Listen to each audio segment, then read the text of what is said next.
샬롬. 오늘도 하나님 말씀 앞에 나오신 여러분 환영합니다. 우리 함께 기도하도록 하겠습니다. 하나님, 오늘도 우리에게 말씀을 허락해 주시니 감사합니다. 말씀이 우리 심령에서 용기와 확신과 기쁨이 되는 이 놀라운 신비, 오늘도 허락하여 주시옵소서. 세상이 줄 수 없는 이 놀라운 은혜, 오늘도 허락하셔서 하나님의 자녀로 오늘도 명예롭게 살아가게 하여 주시고 하나님의 백성으로서 승리할 수 있도록 오늘도 이 은혜를 허락하여 주시옵소서. 이 모든 말씀 예수님의 이름으로 기도했습니다. 아멘. 오늘 함께 살펴볼 말씀은 여호수아서 19장 24절에서 51절까지입니다. 여호수아서 19장 24절에서 51절까지 함께 살펴보도록 하겠습니다. 오늘 이 시간을 통해서 땅 분배가 마무리가 됩니다. 오늘 본문의 이야기에 앞서서 야곱의 이야기를 잠시 해보겠습니다. 야곱에게는 두 아내가 있었습니다. 레아와 라헬이었습니다. 레아를 통해서는 6 아들을, 라헬을 통해서는 2 아들을 얻었죠. 그리고 레아와 라헬 모두 각각 시녀를 두고 있었는데 이 두 사람은 자신의 시녀들을 똑같이 야곱의 첩이 되게끔 했습니다. 그래서 아들들을 더 얻고자 했죠. 그래서 레아는 자신의 시녀 실바를, 또 라헬은 자신의 시녀 빌하를 야곱에게 드리게 하여서 각각 2 아들들씩을 더 얻게 됐습니다.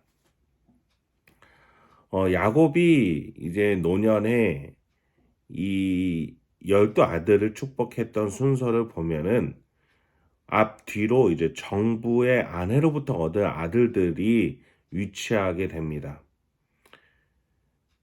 그리고 이제 시녀들을 통해서 얻은 아들들이 축복을 받을 때의 그 순서가 끄트머리가 되거나 또는 따로 하지 않고 그 안에 위치하게끔 합니다.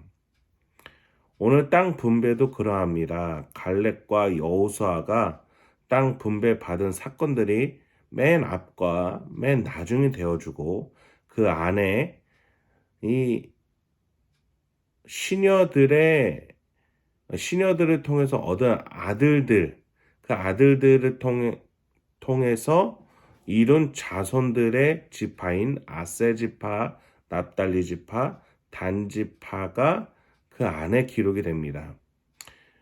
이들의 비록 정부의 자식은 아니었지만 야곱의 아들들이므로 하나님의 나라의 백성으로서 당당히 한 위치를 차지하게 된 것이지요.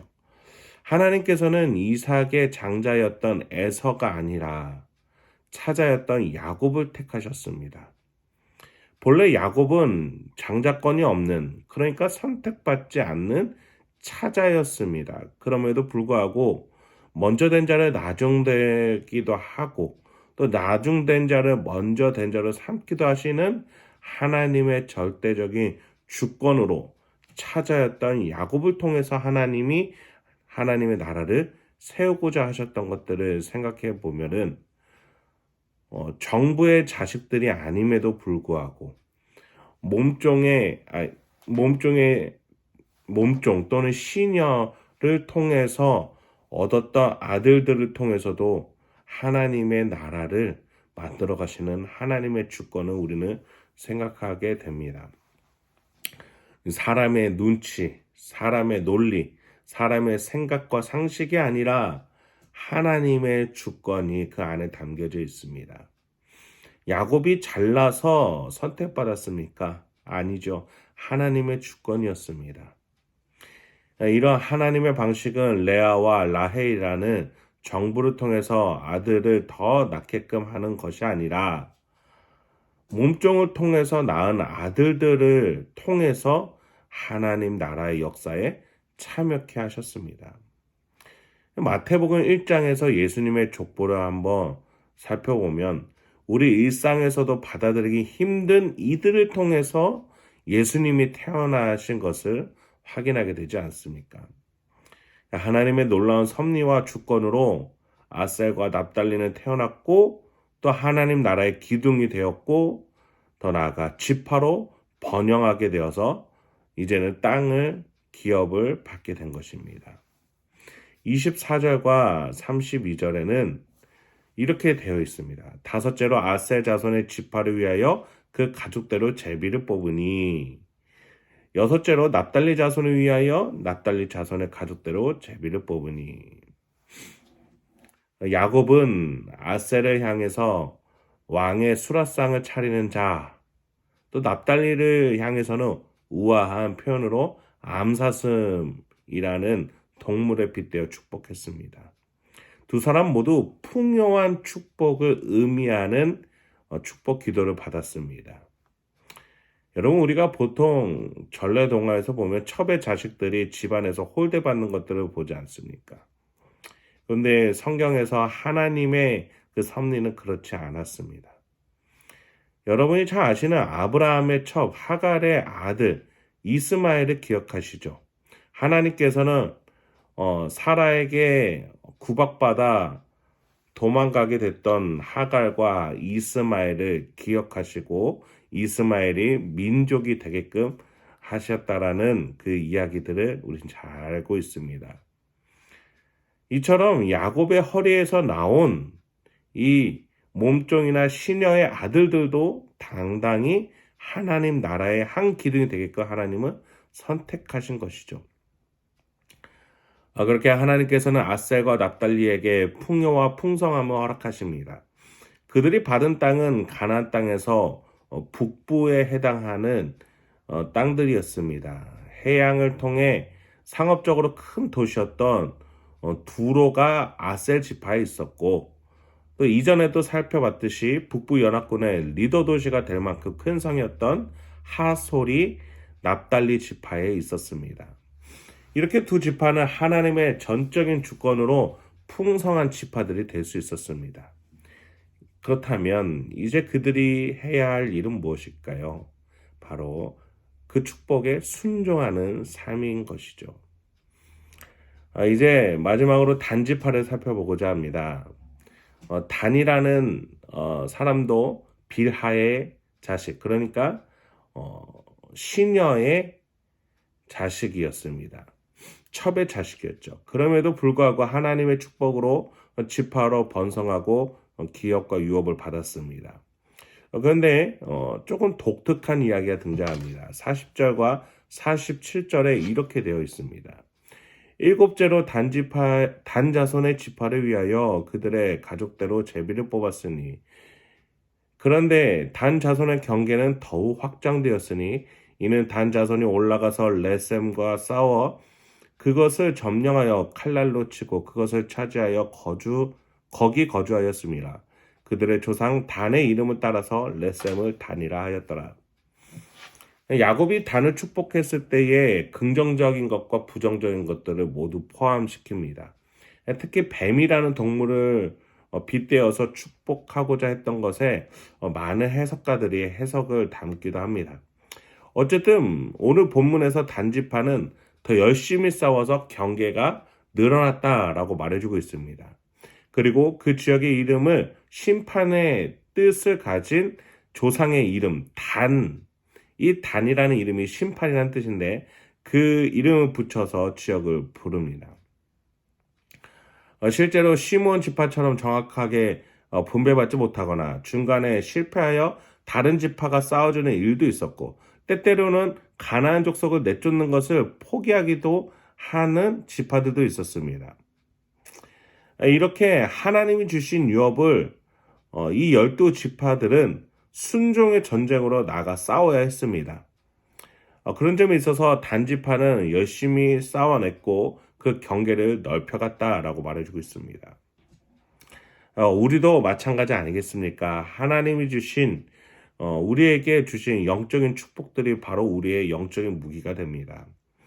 성부 하나님의 계획과 섭리가 우리 인생에 흐르고 있다는 것, 우리에게 그 얼마나 큰 무기가 되겠습니까? 더 나아가 예수님의 대속의 십자가로 우리의 모든 문제, 죽음까지도 이기게 하신 그 예수 그리스도의 보혈의 십자가가 우리에게 큰 무기가 되지 않습니까? 더 나아가 성령 하나님께서 우리와 지금도 동행하시고 우리가 알지 못한 것들까지도 그 탄원하고 탄식하는 심령으로 성부 하나님께 말하고 계시고 기도하고 계시고 우리와 소통하게끔 성령 하나님이 역사하고 계신다는 거 우리에게 가장 큰 위로가 되는 줄 믿습니다. 그렇게 우리가 가진 또 우리가 받고 있는 은혜와 축복들 그것들을 가지고 우리가 우리의 기업과 유업들을 잘 돌볼 수 있어야 하겠습니다. 이제 마지막으로 여호수아가 분배받는 본문이 등장을 합니다. 49절로 51절까지입니다.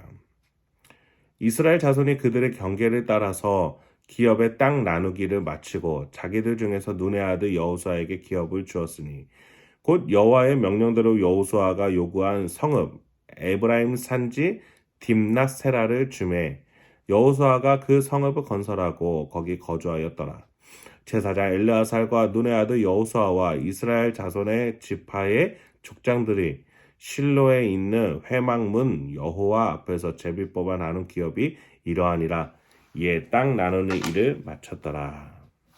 여호수아는 에브라임 지파였죠. 50절에 보니까 여호와의 명령대로 여호수아는 딥낫세라라는 도시를 받게 됩니다. 이렇게 출애굽 1세대 중에 순종의 사람으로 대표되는 갈렙과 여호수아를 맨 앞과 맨 나중에 본문 속에서 위치함으로써 이 지파들이 이 땅의 기업을 받음으로써 해야 할 일이 무엇인지 어떻게 그들이 그 땅을 다스리며 나가야 될지를 갈렙과 여호수아로 말해주고 있는 것입니다. 그렇습니다, 여러분. 우리에게 하나님께서는 유업들을 이미 주셨습니다. 우리가 천국에서 가서 받는 것이 아니라 지금 이미 우리에게 주셨습니다. 우리가 노력해서 얻은 것이 아니라 우리가 잘나서 받은 것이 아니라 하나님이 전적으로 우리를 선택해서 우리에게 가정을 주셨고 우리에게 국가를 주셨고 사회와 공동체와 또 교회라는 신앙 공동체를 주셨습니다. 우리가 가진 이 유업들을 오늘 우리가 잘 다스릴 수 있는 순종의 신앙이 오늘 필요합니다. 그리할 때에 우리가 죽어 하나님과 함께 동행하는 그날에 더 큰 것들로 더 잘 다스릴 수 있는 놀라운 우리의 신앙과 순종의 마음을 보고 하나님께서 우리에게 큰 성읍들을 맡겨서 하나님과 함께 놀라운 샬롬의 통치의 역사로 참여할 수 있게끔 우리를 불러주실 줄 믿습니다. 오늘 하루도 하나님과 함께 살아가심으로써 순종하시면서 기뻐하고 확신이 가득 찬 하루를 보내실 수 있는 저와 여러분이 되길 소망합니다. 함께 기도하도록 하겠습니다. 하나님, 오늘도 우리에게 귀한 하나님의 말씀 주시니 감사합니다. 주여, 우리가 세상에 끌려다니지 않게 하여 주시옵소서. 사라지니까 사는 것이 아니게 하여 주시옵소서. 우리의 심령 가운데 하나님이 주신 삶의 이유와 목적이 있는 줄 믿습니다. 내가 돈에 끌려가는 것도 아니고 시간에 끌려 사라지는 것도 아니고 하나님이 주신 이 삶, 하나님이 주신 목적과 방향을 따라서 순종하면서 내가 살아갈 수 있게 하여 주시옵소서. 오늘 나에게 맡겨주신 이 유업들 내가 하나님의 사랑과 예수님의 사랑과 성령님의 사랑으로 오늘 그 유업들 안에서 사라지게 하여 주시옵소서. 그 곳곳에서 내가 복음과 진리로 살아낼 수 있게 하여 주시옵소서. 주여, 오늘 하루도 우리 행복한 교회 성도님들 한 분 한 분 붙잡아 주셔서 세상과 같지 아니하고 하나님의 자녀답게 오늘 하루 살아갈 수 있도록 용기와 신령과 확신을 허락하여 주시옵소서. 이 모든 말씀 예수님의 이름으로 기도했습니다. 아멘.